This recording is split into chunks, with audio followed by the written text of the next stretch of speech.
I knew my sister hated me, but I didn't know how far she'd go until she slid a birthday gift across the table and laughed. A DNA test? Maybe this will explain why you're another man's mistake, she said loud enough for every fork to stop midair. I swallowed the shame, mailed the kit, and waited. Months later, our family's estate lawyer requested an urgent meeting regarding Grace Ellington. My mother went pale.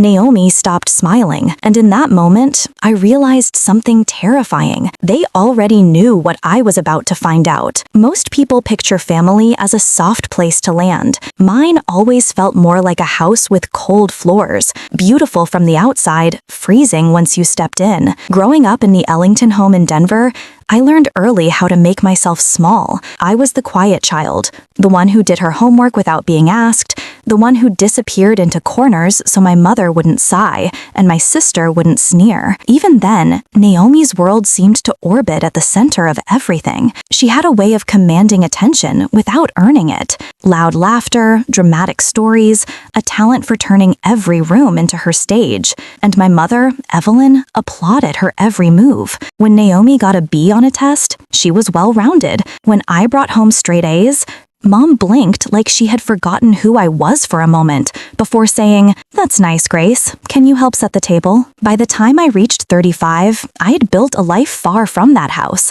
Austin suited me. Quiet mornings, simple routines, the kind of stability I'd never had as a child. I worked as a financial analyst, dressed in soft, neutral tones, and tried not to think about the constant ache that came from the forgotten daughter. But when my father, James Ellington, passed away, the gravity of our family pulled me back. He had been the only steady thing in that house. A man of few words, but a surprising warmth in the small moments. A hand on my shoulder, a proud nod at my college graduation. I didn't know then that he carried a secret darker than anything I could imagine. 3 months after the funeral, Mom insisted we have a small birthday dinner at the old house. Her voice over the phone was too bright, too rehearsed, as if she were reading lines someone else had given her.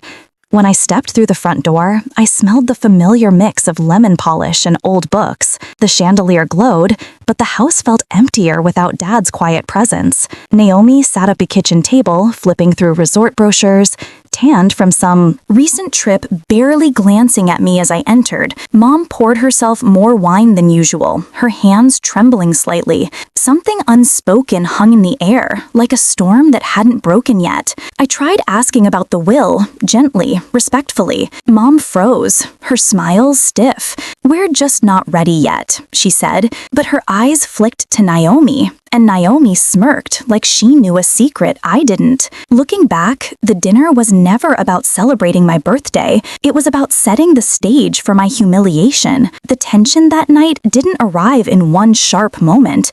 It crept in slowly, like a draft under a closed door. Every small detail felt off. Naomi kept glancing at me with this expectant look, as if she were waiting for a cue only she and my mother had rehearsed. Mom's wine glass was never empty, though she barely drank from it. Her fingers just circled the stem over and over, like she needed something to hold on to. Dinner itself was a performance. Naomi talked non-stop. Her job, her husband, her plans to redo her kitchen in a French farmhouse aesthetic. Mom laughed at every comment, even the unfunny ones. When I spoke, the room seemed to dim, like someone turned down the volume of my existence. Halfway through the meal, Naomi leaned back, eyes glinting. "So, Grace," she said sweetly, "still working at that same firm in Austin?" Before I could answer, she jumped back into another story about herself. It wasn't a question. It was a reminder. You are background noise. Still, something else simmered beneath her smug expression. Anticipation, calculation. When Mom stood to bring out dessert, a small store-bought cake she hadn't even bothered to plate, Naomi pushed back her chair dramatically. "Actually," she said, reaching for a glossy box wrapped in silver paper, "I brought a birthday gift. Something I think you'll find enlightening." Mom's face drained of color. But Naomi ignored her, sliding the box across the table toward me, like it contained evidence instead of a present. "Go on," she said, her smile razor thin. I peeled back the paper, a strange stillness settling over me. Inside was a DNA testing kit. The room went silent, except for the soft hum of the refrigerator. Naomi leaned in, laughing under her breath. Maybe this will explain why you're another man's mistake in this family. The words echoed, sharp and deliberate. Mom flinched. I saw it, but she said nothing. The humiliation stung, but the fear in Mom's eyes, that felt like the real truth slipping through the cracks. Naomi hadn't just insulted me, she'd exposed something she wasn't supposed to say out loud. Later that night in my old bedroom, the walls still painted the soft blue I had chosen at 15, I searched through old boxes, like someone looking for proof of their own existence. At the back of my closet, I found an envelope that didn't belong with the others. The dust around it had been disturbed recently. Inside was a photograph, a younger Evelyn holding me as a baby, while standing next to a man I didn't recognize. On the back, in my mother's handwriting, "Forgive me." My hands shook as I took pictures of everything. Then I turned to the DNA kit. Naomi had delivered like a weapon. She had wanted me to take it. She had wanted something to happen. Fine. I mailed it the next morning. Not because Naomi wanted me to, but because I needed to know what truth she was so eager to weaponize. The results arrived 5 weeks later, on a quiet Tuesday afternoon. I was at my desk in Austin, half listening to the hum of the office fence when the notification appeared on my phone. I expected dread.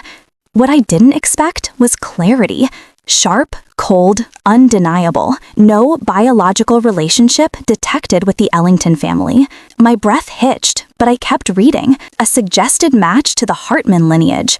A name I had never spoken, never heard, suddenly tied to me by blood. It didn't hurt the way I imagined. It felt like confirmation of something I had always sensed. I was a guest in my own childhood, never a daughter. What shook me more came next. When I sent the results to our family group chat, nothing dramatic, just a screenshot and a simple question, "Does anyone want to explain this?" My phone buzzed almost instantly. Mom called, sobbing, not from remorse, but from fear. "Grace, sweetheart, please delete that.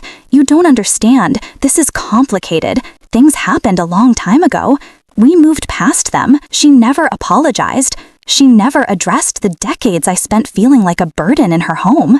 She just begged me to bury the truth again. But Naomi didn't call. She texted. Just 4 words. "Well, now you know." Cold. Satisfied. As if she'd been waiting half her life for the moment I discovered I didn't belong. That night I called her, shaking with questions. I didn't know how to ask. She answered on the 3rd ring, her voice dripping with irritation. "Why, Grace? Why now?" I demanded. "Why push this? Why humiliate me?" She laughed, softly, a sound that hit like ice. "Because I've kept this family secret for 20 years. Because Mom owed me. Because you've played victim long enough. And now, the right people will finally get what they deserve." She hung up. Those words clung to me like smoke. The next morning, I started asking quiet questions. I spoke to family friends, old neighbors, people who had known my parents before Naomi and I were born. What emerged chilled me. Naomi had been digging for months. Meeting estate lawyers, hinting about upcoming changes, talking as if Dad's estate already belonged to her. I needed help, real help, the kind Dad would have insisted I seek. So I hired an attorney, Sarah Eng, known for her work in complicated inheritance disputes. I brought her everything. The DNA results, the photograph, screenshots of Naomi's messages, the odd conversations, the fear in Mom's voice. Sarah listened, expressionless, still taking notes like she was assembling a puzzle. "Your instincts are right," she said finally. "This isn't just resentment. Someone is building a case to erase you." 3 days later, I got the call that changed everything. Mr. Dalton, our longtime estate lawyer, sounded unusually formal. "Grace, your father left instructions for a will reading under specific circumstances. Those circumstances have now been met. I think you should be prepared for what you're going to hear." Prepared? I doubt anyone could have been. The morning of the will reading, Denver felt colder than I remembered. Not a seasonal cold, but the kind that sinks into bone, the kind that feels like a warning. Sarah and I arrived early at the downtown building, where Mr. Dalton's office occupied the top floor. Floor-to-ceiling windows, dark wood, the kind of place where truths didn't hide. They echoed. We chose seats near the window, out of the direct line of fire. Sarah whispered, "Observe everything. Speak only when necessary." Her calm steadiness eased the tightness in my chest. Mom arrived next.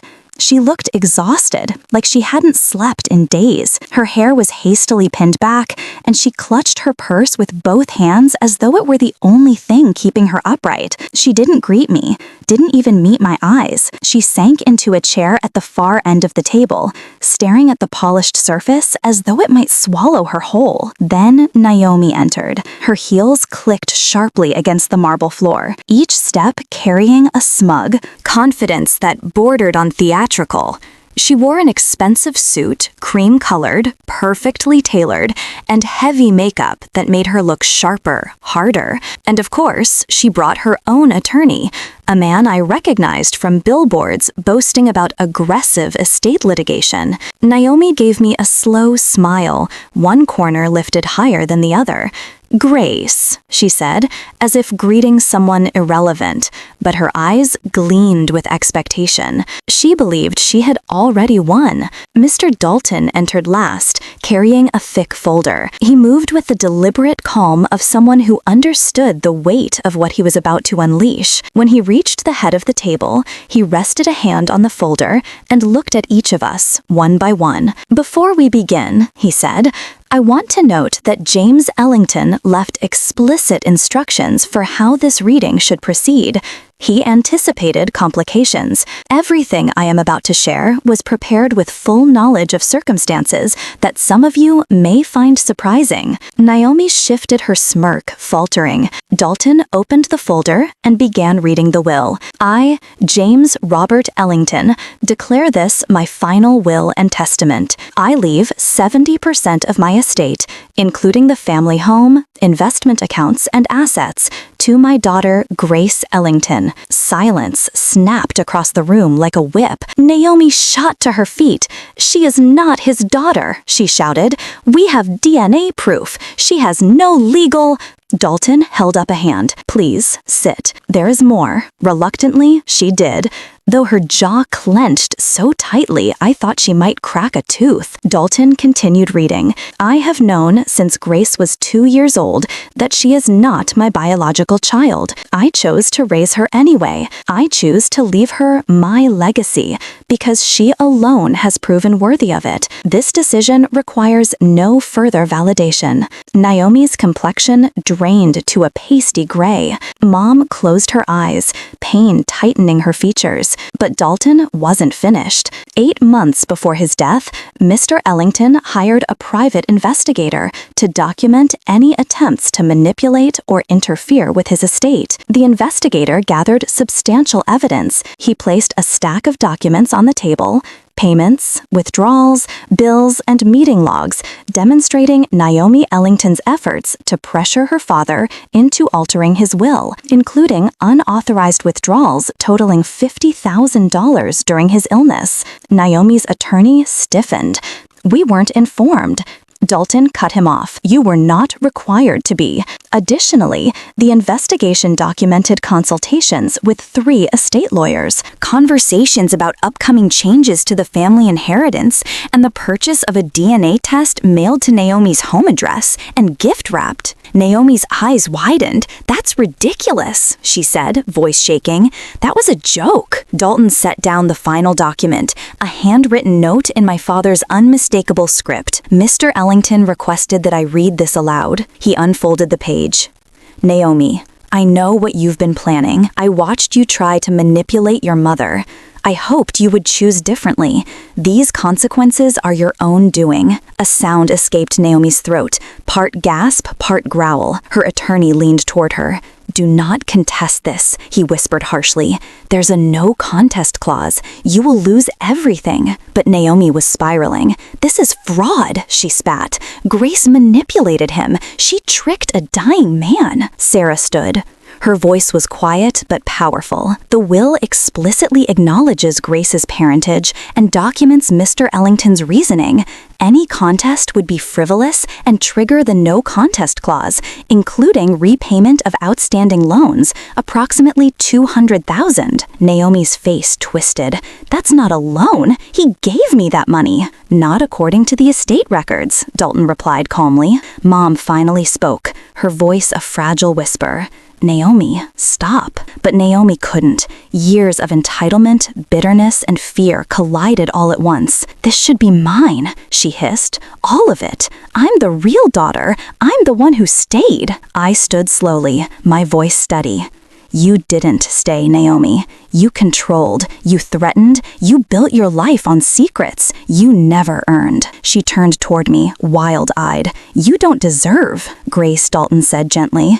There is something else your father left. He opened a smaller envelope, addressed to me. Inside was a short letter. Grace, you spent your life believing you were invisible. You were not. I saw your strength, your kindness, your integrity. You were my daughter, not by blood, but by choice. And I leave you my legacy, with absolute certainty that you will honor it. My vision blurred. When I looked up, Naomi finally understood. This wasn't my victory. It was her defeat, crafted by the man she underestimated most. The legal fallout came faster than anyone expected. Naomi's attorney withdrew the next morning, leaving her scrambling for someone willing to take a case that was already collapsing under its own weight. When she attempted to contest the will anyway, the judge dismissed it. Within minutes, the no contest clause was airtight, the evidence overwhelming. Her inheritance vanished. The loan she'd taken from Dad, $200,000, converted into personal debt owed back to the estate, and the $50,000 in unauthorized withdrawals, she was given 1 year to repay it or face further legal action. For the first time in my life, Naomi looked small, not humbled, just cornered by the consequences she'd always managed to outrun. Mom came to see me a week later. She sat on my Austin apartment couch, hands folded, eyes red-rimmed. She told me everything, the truth about my biological father, the agreement made decades ago, the guilt she carried but never confronted. I listened, but I didn't reach for her. Some wounds required distance, not closeness. I want to make things right, she whispered. I believe you, I said.